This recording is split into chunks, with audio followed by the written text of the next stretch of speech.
Bonjour à tous. Je vous propose de prendre un instant ce matin pour honorer, aimer notre maman du ciel en lisant un passage du livre du ciel de Luisa Picaretta. Au nom du Père qui m'a créé, du Fils qui m'a sauvé et du Saint-Esprit qui me sanctifie. Amen. Jésus, je me plonge en toi, dans ta divine volonté, et je viens t'amener vraiment tout ce que je suis, toutes mes misères, toutes mes faiblesses, tous mes doutes, toutes mes tribulations. Prends tout, Seigneur, sanctifie tout, et viens vraiment t'établir dans mon âme. Retire tout ce qui ne provient pas de toi, et rends-moi lumière, rends mon âme vraiment lumineuse pour ta gloire. Utilise ma vie pour te servir, Seigneur. Utilise tout ce que je suis et viens vraiment unir ta volonté à tout mon être. Je veux vraiment que ce soit toi dans mes regards, toi dans mes paroles, toi dans mes mains, toi dans mes pas, toi dans mes battements de cœur, toi dans tous mes mouvements conscients et inconscients. C'est vraiment complètement uni à toi ce matin que je viens te demander, de venir toi-même méditer ce passage à travers ma bouche, à travers mon intelligence, à travers mes pensées. Vraiment, j'unis tout à toi, Seigneur. Et je veux te demander, par ce passage, de venir recouvrir d'amour ta maman, qu'elle puisse se sentir honorée. Je prends ton amour le plus parfait, je prends tes bénédictions, tes grâces, et je viens vraiment tout donner à notre maman du ciel. Marie, je t'en recouvre complètement comme un manteau vraiment consolateur, comme un baume sur ton cœur, transpercé par toutes nos méchancetés, tous nos péchés, tous les blasphèmes, les sacrilèges, tout ce qui offense Jésus. Nous savons que cela t'offense. Alors Marie, pardon et reçois en gage de notre amour ce moment que nous prenons vraiment pour mieux cerner la divine volonté, pour mieux te connaître, Marie, et pour vraiment être près de toi. Nous voulons te tenir compagnie. Maman, nous voulons te demander pardon et nous voulons te remercier pour tout ce que tu fais pour chacun de nous continuellement. Tu es notre avocate, tu es notre mère, tu es notre reine. Et vraiment, tu veux que tous tes enfants se convertissent. Tu veux les nourrir de la divine volonté et tu veux les ramener pas à pas dans le cœur de ton Fils Jésus, à notre place de filles et de filles de Dieu. Alors Marie, vraiment merci. Merci pour tout ce que tu fais. Merci pour toutes tes apparitions partout pour nous ramener sur le bon chemin, pour que nos âmes se convertissent à ton Fils. Merci au nom de tous, Marie, avec les remerciements de Jésus. Nous pouvons commencer et lire ce passage, vraiment uni à Jésus dans sa divine volonté. Et nous offrons ce moment, nous t'offrons Jésus ce moment et nous t'offrons Marie ce moment.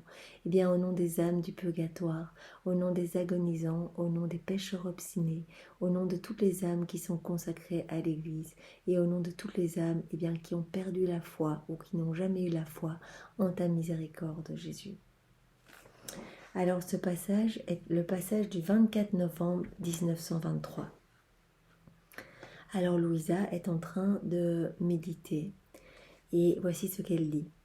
Je faisais l'heure de la passion dans laquelle la mère, attristée, reçut son fils mort dans ses bras et le déposa dans le sépulcre. Voyez, après la mort de Jésus, quand Marie a reçu Jésus dans ses bras et qu'elle a été le déposer dans le sépulcre. Alors Louisa dit à Marie, Maman, douce maman, aux côtés de Jésus, je dépose dans tes bras toutes les âmes, afin que tu les reconnaisses toutes comme tes enfants. Que tu les inscrives un à un dans ton cœur et les places dans les plaies de Jésus. Ils sont les enfants de ton immense douleur, et cela est assez pour que tu les reconnaisses et que tu les aimes. Je veux placer toutes les générations dans la suprême volonté, de telle sorte que personne ne manque, et au nom de toutes, Marie, je te réconforte et je compatis avec toi. Donc Louisa vient et se met tout près de Marie. Elle nous invite à faire de même dans chacune des méditations, lorsque nous méditons aussi les saints mystères du rosaire. Nous pouvons, comme Louisa, venir près de Marie, la consoler, la prendre dans nos bras, lui donner tout l'amour de Jésus, toutes les grâces de Jésus, lui dire au nom de tous que nous l'aimons, la remercier au nom de tous, venir placer toutes les âmes de tous les temps dans ses bras voilà ce que nous pouvons faire et Louisa nous y invite. Ici, elle le fait dans la méditation vraiment où Marie reçoit Jésus dans ses bras, qu'elle est en souffrance, vraiment la reine de toutes les douleurs et elle vient en même temps que Jésus placer toutes les créatures de tous les temps dans les bras de Marie. À ce moment, Jésus bougea en moi en me disant « Ma fille, si tu savais avec quelle nourriture ma mère attristée nourrissait tous ses enfants. » Je lui répondis « Qu'était cette nourriture, Jésus ?»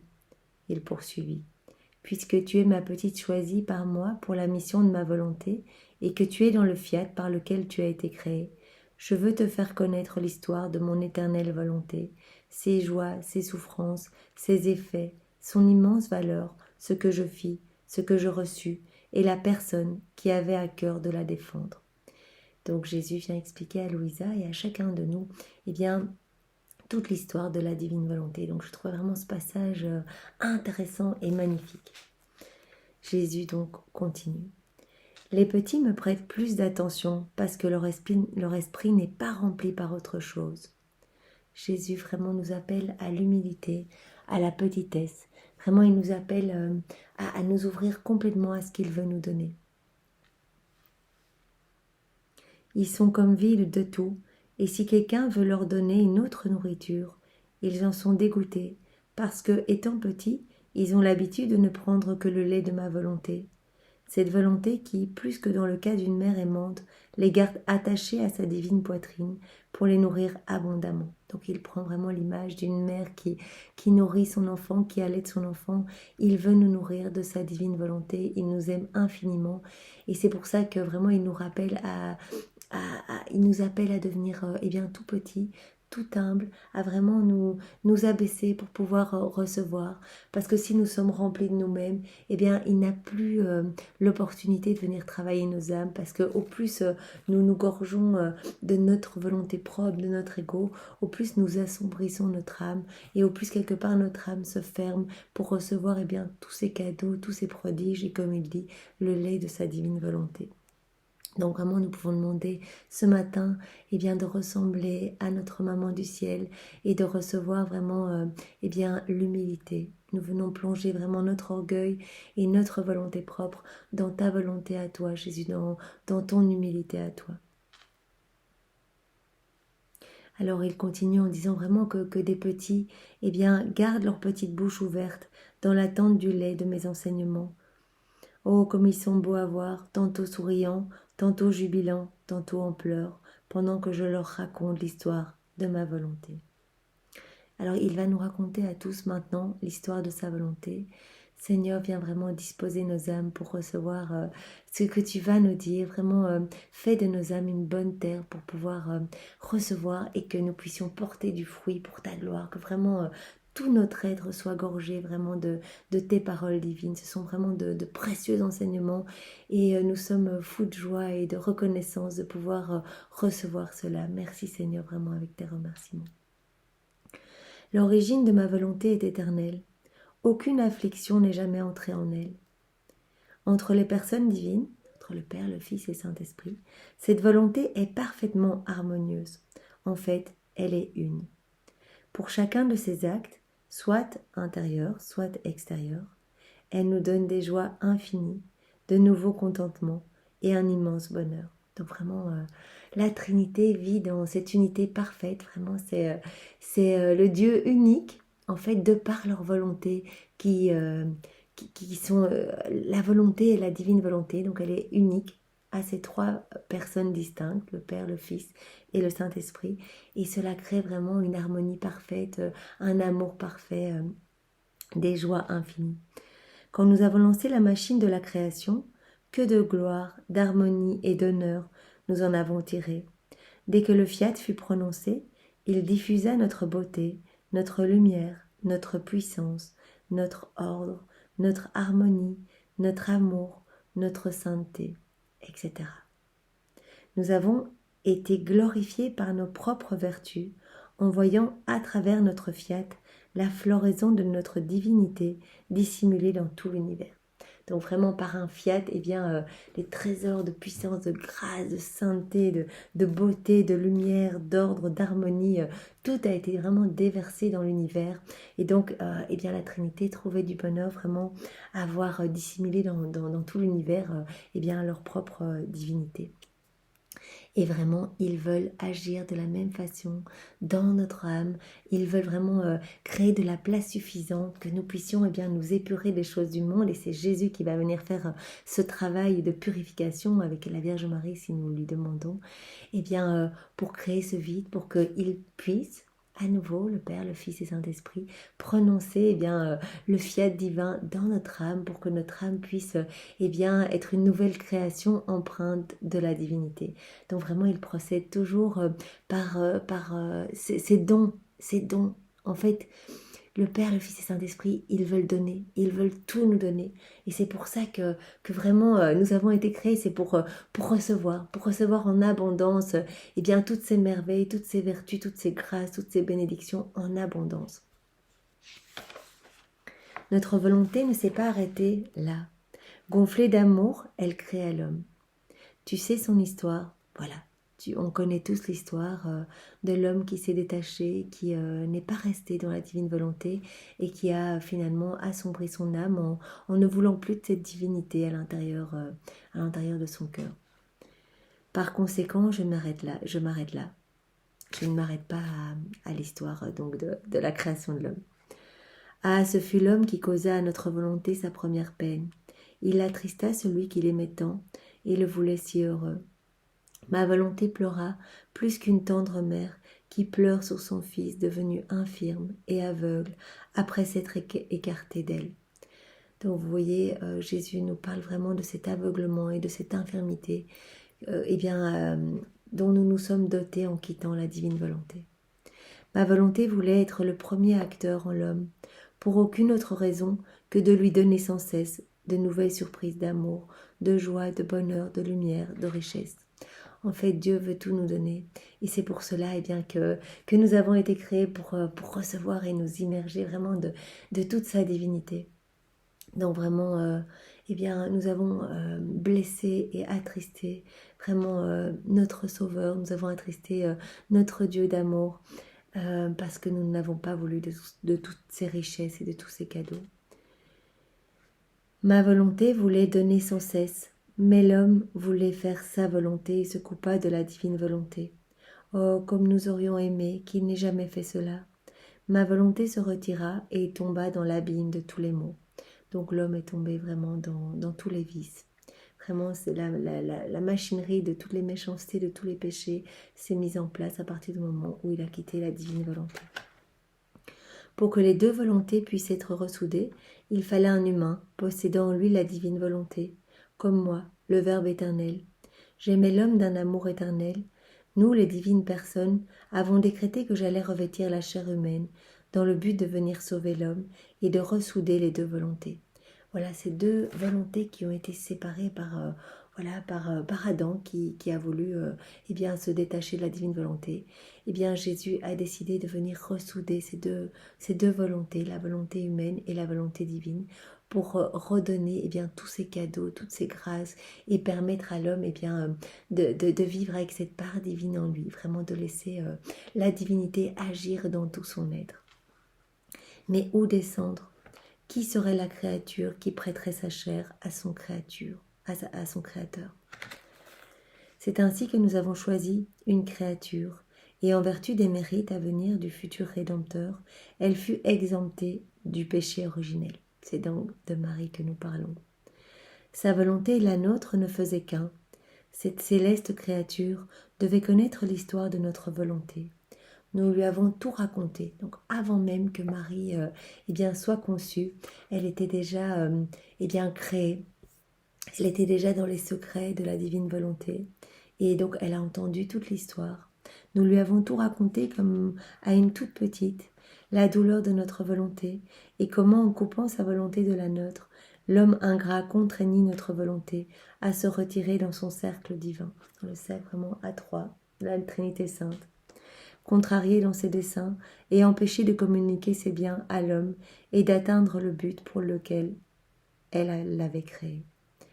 Malheureusement, nous sommes coupés de toutes ces merveilles que la Trinité voulait déposer dans nos âmes.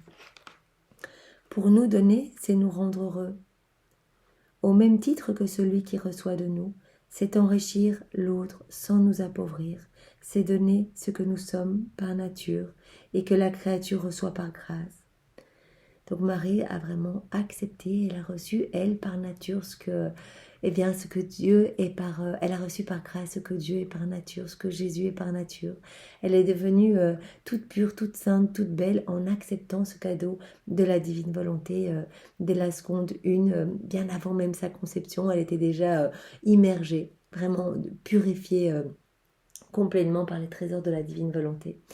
Et vraiment, nous étions appelés à recevoir la même chose. Vraiment, quand nous vivons dans la divine volonté, eh bien, nous pouvons vraiment recevoir toutes ces merveilles, toutes ces bénédictions, accueillir Jésus dans nos âmes qui va venir tout faire à travers nous. Et vraiment, nous devenons à ce moment-là, par grâce, eh bien, ce que la divinité est par nature. Donc vraiment, Jésus continue en disant, eh bien, quand nous donnons, eh bien, nous sortons de nous pour donner ce que nous possédons. Quand nous donnons, notre amour se déverse et notre volonté est en fait. Donc c'est vraiment la joie du ciel. Ça crée une joie immense à la Trinité Sainte lorsque nous acceptons eh bien, tous ces cadeaux divins. Si nous n'avions pas voulu donner, pourquoi aurions-nous fait la création? Vraiment, tout a été créé pour nous. Eux, ils ont tout, ils n'ont pas besoin de la création. Donc toute la beauté vraiment de l'univers a été créée vraiment pour nous faire plaisir, vraiment pour l'homme qui est lui le chef-d'œuvre de la création, pour qu'il puisse se réjouir à chaque instant, être comblé et vivre avec en parfaite harmonie avec la Trinité, pouvoir être dans ce rapport d'amour, dans cette réciprocité d'amour, dans ce flux et ce reflux. Nous avons vraiment été appelés à recevoir et à donner en retour eh bien tout notre amour et à laisser eh bien la divinité agir à travers nous. Ainsi, le simple fait d'être incapable de donner à nos enfants, à nos chères images, était comme un deuil pour notre suprême volonté. Juste à voir l'homme fonctionner, parler et marcher sans être connecté à notre volonté, le contact ayant été brisé par lui, et à constater que les fleuves de grâce, de lumière, de sainteté, de science, etc., qui auraient pu couler vers lui, mais ne le pouvaient pas, eh bien notre volonté était dans la peine. Nous pouvons comprendre la peine vraiment de Dieu, et bien de voir l'homme s'enfoncer dans un abîme de souffrance, de péché, de noirceur, et rendre vraiment impossible eh bien, cette connexion et ce flux de grâce, parce qu'il n'en veut pas, parce qu'il s'en est coupé. Et donc vraiment, ça crée une douleur à la Trinité de voir eh bien, l'homme s'enfoncer et s'enténébrer, vraiment rentrer dans de plus en plus de noirceur, alors que Dieu n'est qu'amour et qu'il veut donner, que c'est dans sa nature même de donner et de combler vraiment l'homme qu'il a créé pour tout lui donner. À chaque action que faisait la créature, il y avait pour nous une souffrance, parce que nous voyons cette action privée de valeur divine, sans beauté ni sainteté, complètement dissemblable de nos propres actes. Eh bien oui, nous nous sommes écartés, nous avons perdu la ressemblance. Nous étions créés vraiment à l'image et à la ressemblance de notre Créateur. Et nous avons perdu cette ressemblance. Nous avons gardé l'image, voilà, les deux yeux, le nez, la bouche, mais nous avons complètement perdu cette ressemblance. Et à chaque acte bien fait dans notre volonté propre, eh bien, c'est une souffrance pour notre Créateur qui voit que nos actes eh bien, sont empreints uniquement de choses humaines, que nos actes sont sombres et que nous sommes complètement coupés de la divinité. Oh, comme la céleste petite Marie comprenait cette grande peine que nous avions et le grand tort qui s'était causé. L'homme s'est vraiment coupé de notre volonté. Oh, que de larmes elle a versé à cause de notre peine et de la grande misère de l'homme. Apeurée, elle ne voulait concéder aucune parcelle de vie à sa volonté propre, et c'est pourquoi elle demeura petite. Comme sa volonté n'avait aucune vie en elle, comment aurait-elle pu grandir? On parle de grandir en amour propre, en orgueil, tout ce qui se coupe vraiment de la divine volonté. Donc elle est restée vraiment toute humble et toute pure et vraiment complètement immergée à chaque instant dans la divine volonté. Donc tous ces actes étaient empreints de la divinité et étaient une réponse parfaite au plan de Dieu. Cependant, ce qu'elle ne faisait pas, notre volonté le faisait. Elle la rendit belle, sainte et divine. Elle l'enrichit tellement qu'elle fit d'elle la plus grande de toutes. Elle fut un prodige de notre volonté, un prodige de grâce, de beauté, de sainteté. Mais elle demeura toujours humble et petite, à tel point qu'elle n'a jamais quitté nos bras. Prenant à cœur notre défense, elle réparait tous les actes pénibles vécus par notre volonté suprême. Non seulement était-elle en parfait ordre avec notre volonté, donc complètement immergée dans la divine volonté, à ne faire, à ne répondre qu'au plan de Dieu, mais elle fit sienne tous les actes des créatures, ce que nous sommes appelés à faire également, prendre vraiment tous les actes qui ne sont pas immergés dans la divine volonté et les refaire, les réoffrir beaux comme des actes d'amour, de louange et d'adoration. Absorbant en elle notre volonté rejetée par les hommes, elle faisait réparation et l'aimait au nom de tous. Considérant notre volonté comme déposée dans son cœur virginal, elle préparait la nourriture de notre volonté pour toutes les créatures. Vois-tu donc avec quelle nourriture cette maman très aimante nourrit tous ses enfants? Marie nous nourrit tous avec vraiment la nourriture de la divine volonté. Elle veut vraiment que nous soyons tous remplis de la divine volonté. Elle veut nous ramener tous à ce que nous étions, vraiment lorsque nous avons été créés, à cette place vraiment de dépositaire de tout le royaume, d'héritier, de propriétaire de toutes les vertus, de toutes les grâces, de toutes les bontés divines, de tous les bienfaits. Cette nourriture lui coûta durant toute sa vie des souffrances inouïes, même la vie de son fils. Elle forma ainsi en elle un dépôt abondant de cette nourriture de ma volonté, pour la garder disponible pour tous ses enfants, en tant que mère très aimante et tendre. Donc par toutes ces souffrances, vraiment par l'acceptation complète de sa vie totalement immergée dans la divine volonté, Marie n'a jamais émis un simple acte dans la divine volonté. Chaque acte était vraiment martyr de l'attention où elle restait constamment alignée au plan de Dieu. Eh bien, tout cela, toute sa vie de souffrance inouïe, parce qu'elle a tout souffert en même temps que Jésus, puisque son cœur était complètement immergé dans le cœur de Jésus, eh bien, elle a pu, au prix de toutes ses souffrances et de tous ses mérites, disposer en elle, former en elle un dépôt abondant de cette nourriture de la divine volonté, pour pouvoir la distribuer maintenant à travers les siècles, à tous ses enfants, à chacun de nous. Elle ne pouvait aimer ses enfants plus que cela. En leur donnant cette nourriture, son amour a atteint le degré ultime. Par conséquent, parmi tous ces titres, le plus beau qui pouvait lui être donné fut celui de mère et reine de la divine volonté. Nous comprenons mieux maintenant pourquoi Marie, lors de son Assomption, quand elle est arrivée au ciel, tout le ciel a fêté vraiment son arrivée. Tout le ciel n'était que lumière, parce que chaque acte fait dans la divine volonté crée un soleil. Et donc vraiment, ce sont des soleils qui sont divins et éternels, qu'on retrouvera après notre mort. Et Marie, quand elle est arrivée, le ciel n'était qu'un soleil. Il y en avait partout, partout, partout.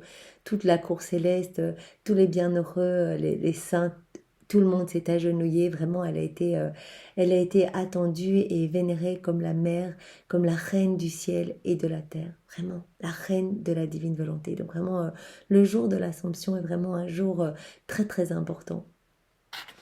Si ma maman fit cela concernant l'œuvre de la rédemption, tu dois faire ainsi. Et donc le Seigneur s'adresse à chacun de nous. Concernant le que ta volonté soit faite. Ta volonté ne doit avoir aucune vie en toi. Donc il nous appelle à vraiment faire abstraction de notre volonté propre. Faisant tien tous les actes de ma volonté pour toutes les créatures, tu les placeras en toi, et en faisant réparation auprès de ma volonté au nom de tous, tu formeras en toi toute la nourriture nécessaire pour nourrir toutes les générations de la nourriture de ma volonté. Eh bien, le Seigneur nous appelle à prendre comme modèle sa maman et à faire exactement comme elle faisait. c'est-à-dire nous immerger dans sa divine volonté, dans la divine volonté de Jésus, nous immerger complètement. Et là, dans la divine volonté de Jésus, nous allons retrouver toutes les créatures de tous les temps, de toutes les générations, et nous allons pouvoir réparer.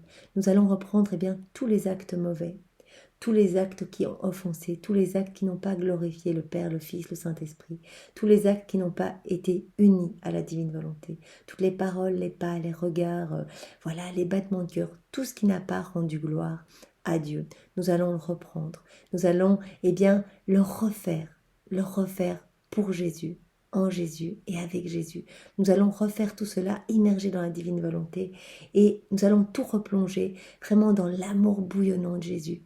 Puisque bien, ces âmes sont trop fermées, qu'elles ne veulent pas de l'amour de Jésus, qu'elles ne veulent pas des grâces, qu'elles ne veulent pas de la divine volonté, nous allons le faire à leur place. Nous allons tout reprendre et tout plonger dans le feu bouillonnant d'amour du cœur sacré de Jésus, dans sa divinité, dans son humanité, dans sa volonté, dans ses souffrances, dans son sang, vraiment dans toutes ses bénédictions, toutes ses grâces, tout son amour. On va tout replonger, on va tout refaire et on va tout réoffrir. Bien, pour un surcroît de gloire à la Trinité très sainte. Et nous pouvons faire pareil bien, pour toutes les âmes qui ne remercient jamais. On s'immerge dans la divine volonté, on trouve toutes ces âmes bien, de tous les temps, de toutes les générations.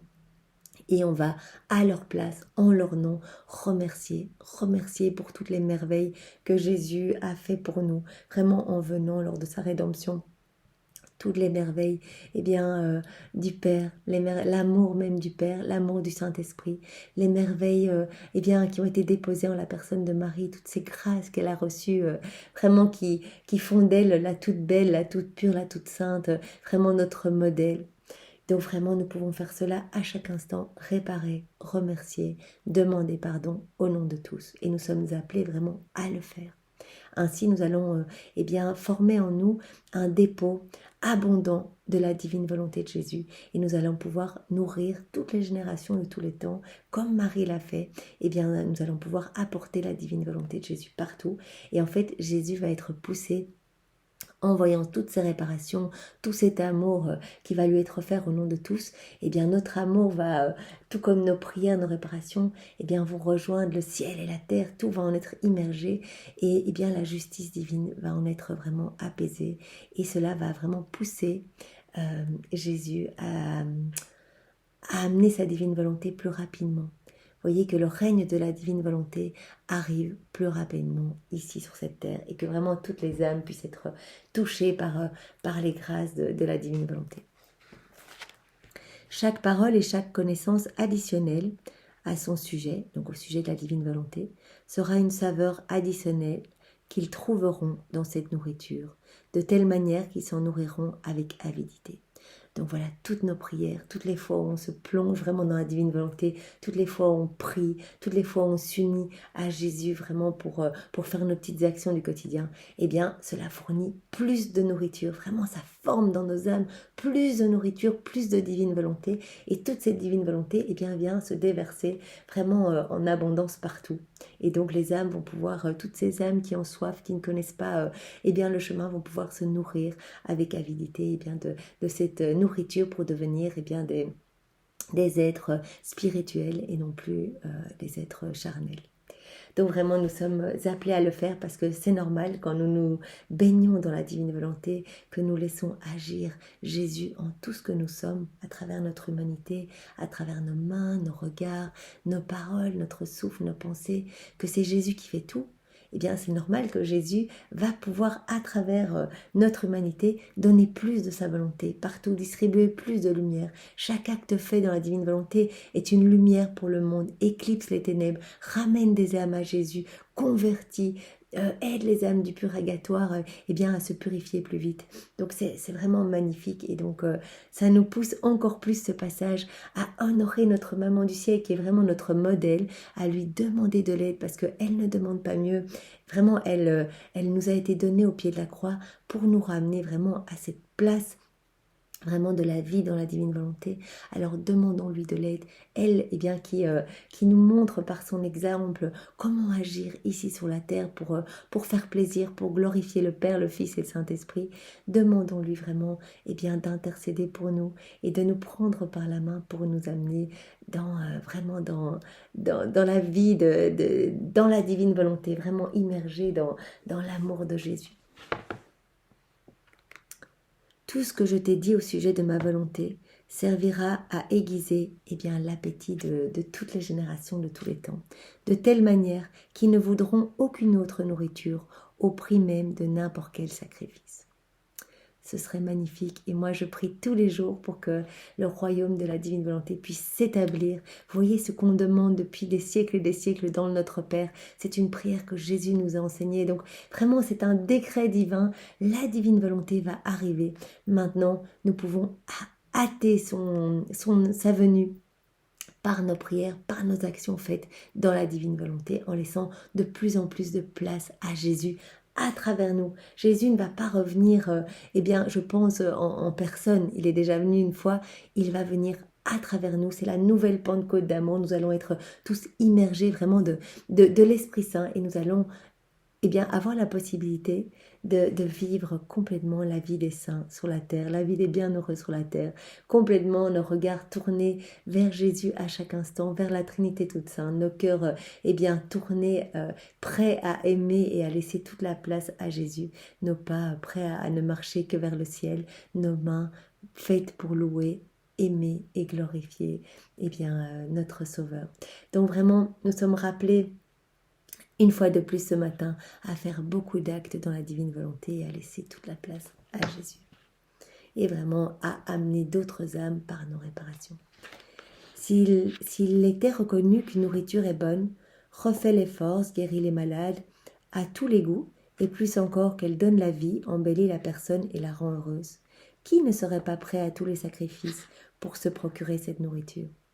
Voilà, c'est vrai que si nous avions connaissance de quelque chose que nous pourrions manger et qui nous rendrait heureux, qui nous donnerait la joie, la paix, l'amour, qui viendrait vraiment nettoyer tous nos péchés, qui nous écarterait tous les obstacles des démons, qui nous laisserait constamment dans la lumière, nous ruerons tous dessus et vraiment nous aurions cette envie de nous procurer cette nourriture.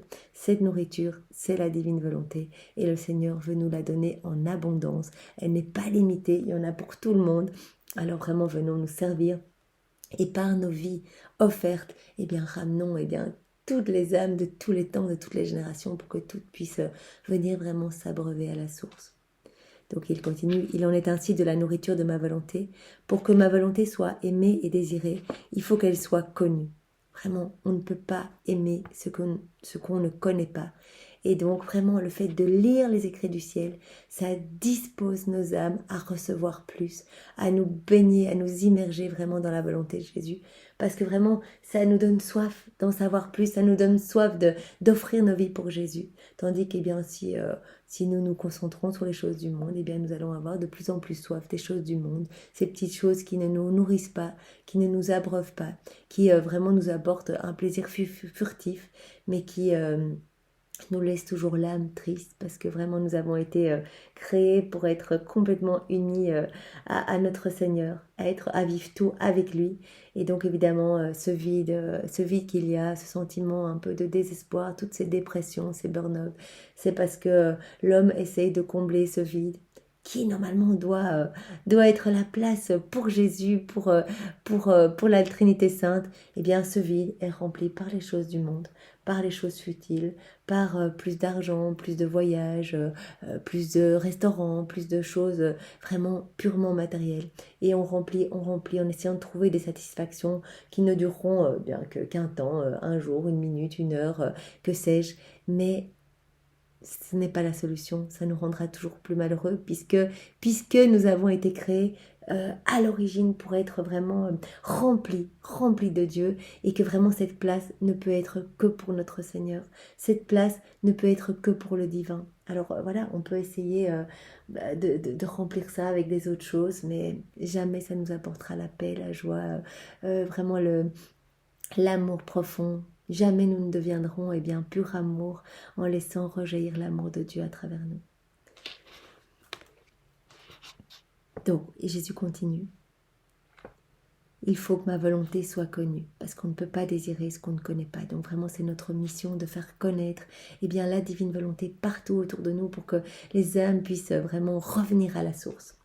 Par conséquent, sois attentive et reçois-la en toi, de sorte que, comme une deuxième maman, tu puisses préparer la nourriture de nos enfants. Il nous appelle tous à devenir, comme pour lui, une deuxième maman, une source d'amour pour lui, une source de réconfort, un tabernacle de consolation, vraiment pour consoler son cœur outragé. En faisant cela, tu imiteras ma maman. En fait, cela va te coûter beaucoup, mais en face de ma volonté, n'importe quel sacrifice ne te semblera rien. Par rapport à tout ce que nous allons recevoir, toutes les bénédictions, l'amour, vraiment, nous allons devenir propriétaires de tout le royaume, de tous les actes de Jésus, de tous ses bienfaits, de tout ce qu'il est. Il vient s'installer avec le Père, avec le Saint-Esprit et avec tout ce qu'il a fait, avec tous ses bienfaits, avec tout. Donc vraiment, c'est incroyable tout ce que notre âme va recevoir, tout ce qui va s'écouler à travers notre cœur, c'est incroyable. Donc cela mérite vraiment le petit sacrifice de l'attention. Voilà, ça nous demande un petit effort de constance dans la prière, de le redemander tous les jours, de vraiment montrer à Jésus que c'est important pour nous, que nous voulons cette vie dans la divine volonté, et vraiment cet effort de tout le temps, à chaque instant, à chaque heure, à chaque minute, à chaque seconde, nous unir nos volontés à celles de Jésus, lui demander vraiment de se débarrasser de nos volontés, de venir broyer cette volonté propre qui ne nous amène que des soucis, et de nous remplir intégralement de sa divine volonté. C'est vrai, ça peut demander un petit effort d'attention, mais qu'est-ce que ça va nous apporter comme joie, comme paix, comme amour. Alors vraiment, faisons toutes nos prières unies à Jésus. Il ne faut pas s'arrêter de prier. Vous pouvez faire vos chapelets dans la divine volonté à la manière de ronde. Vous voyez, vraiment en étant tout proche de Jésus, tout proche de Marie, comme Louisa ici au début de la méditation, vraiment venir tout près de Marie, la prendre dans vos bras, venir l'aimer, venir vous unir à elle, venir mettre vos pas dans ses pas, par exemple quand elle va chercher Jésus lors du recouvrement de Jésus au temple dans ce mystère.